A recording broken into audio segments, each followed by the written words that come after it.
Hi and welcome to Savvy Shweta.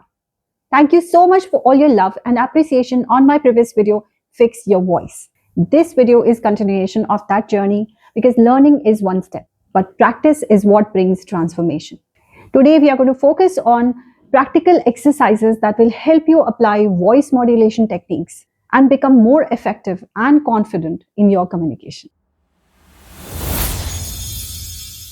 The ICMR, or the Indian Council of Medical Research, they found that 56% diseases in India are linked to a bad diet. 56%. Your confidence is often judged by how you sound, not just what you say. If your voice is too low, then your message loses the power. All you have to do is count from 1 to 10. Start at the lowest volume on 1, gradually increase your volume and reach your strongest and clearest voice by 10. Over time, you will notice a shift from a weak and hesitant voice to a confident and commanding one, as this builds awareness and control over vocal range. 1 teaspoon of sugar is 5.7 grams, and a can of Coca-Cola has almost 32 grams. Observe how Palki emphasized on 32 grams by stretching it and speaking it in slow pace. This is done to highlight and bring the attention to the important part of the information. I'll share an example of how emphasis can control interpretation. We can change the meaning of entire sentence without changing a word in it, just by using emphasis. I didn't say he's staying in Paris. Now emphasize a different word each time and notice how the meaning changes. If you emphasize on I, then it would mean that I didn't say, someone else did it. I didn't say he's staying in Paris. This would mean that you're focusing on didn't and you deny having said anything like that. If you emphasize on say, then it would mean that you wrote it. You didn't say it. If you focus on he and you say it like this, I didn't say he is staying in Paris, then it would mean that you were talking about somebody else. If you emphasize on staying, then it would mean that maybe you said about visiting, but not about staying in Paris. If you emphasize on Paris, then it would mean that you were not talking about Paris, but you were talking about some other place. Speed up when sharing background information, simple examples, or building energy. Slow down when sharing key information, important instructions, expressing emotions, or opening and closing your speech. Your diet has a major impact on your health. A good diet can keep you healthy, a bad one can make you sick. We already know that, but a new report also says this. Slowing down or stretching a word can add emphasis. For example, saying, I loved the show, emphasizes the speaker's enthusiasm.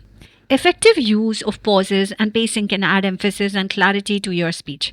How fast or slow you speak changes how your message is received. 59 products had pesticides, again cancer-causing ones, and 100 products had salmonella.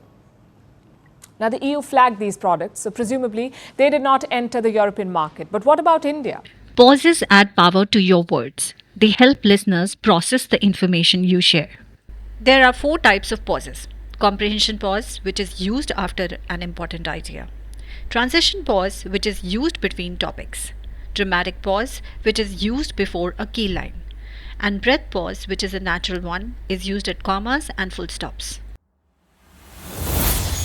Pitch is what makes you sound expressive instead of flat. High-pitched sounds are lighter, sharper, and more energetic. Sounds that are very high in pitch are a child's voice, a whistle, a bird chirping. We use it to express excitement, surprise, or urgency. Here are the examples of each. I won the match! What? Watch out! All these are in high pitch. Sounds that are in low pitch are thunder, drum, lion's roar, or an old person's voice. We use low pitch to convey calmness, seriousness, and authority, like complete your work by tomorrow. Leaders often use a lower pitch to establish authority. Do this exercise to improve your pitch variation. Start speaking in a low pitch, then gradually move to a high pitch, then return to low. You can practice like this. Start speaking in a low pitch. Gradually move to a high pitch, then return to low pitch. Also practice reading sentences with a rising tone that sounds like a question and a falling tone that sounds like a statement. I'm good. This is a rising tone which sounds like a question. I'm good. This is a falling tone which sounds like a statement. Make sure that apart from asking questions, you use only falling inflection as it makes you appear more confident. Clear articulation ensures that your message is understood without effort. Now, fast forward a few decades, today a similar scenario is playing out, except this time junk food is the menace, or what scientists like to call ultra-processed food, UPF. Practice tongue twisters to improve your articulation. Like she sells seashells by the seashore, or Peter Piper picked a peck of pickled peppers. Repeat them slowly first, focusing on accuracy. Then gradually increase your speed as you become more comfortable with it. Also focus on pronouncing difficult words correctly. First, break them down into syllables and then practice each part before you speak the whole word. This will ensure clarity and precision in your speech. Voice modulation is not about changing your voice. It's about using it effectively. If you use these techniques consistently, then you'll not just be heard, you'll be remembered. But here's the next step. Once people start listening to you, how do you make sure that they actually agree with you? That's exactly what we'll explore in our next video on how to win arguments with clarity and confidence. Thank you so much for watching the video till the end. Please do not forget to like, share, and subscribe to my channel for more such videos that help you speak with confidence and lead with presence.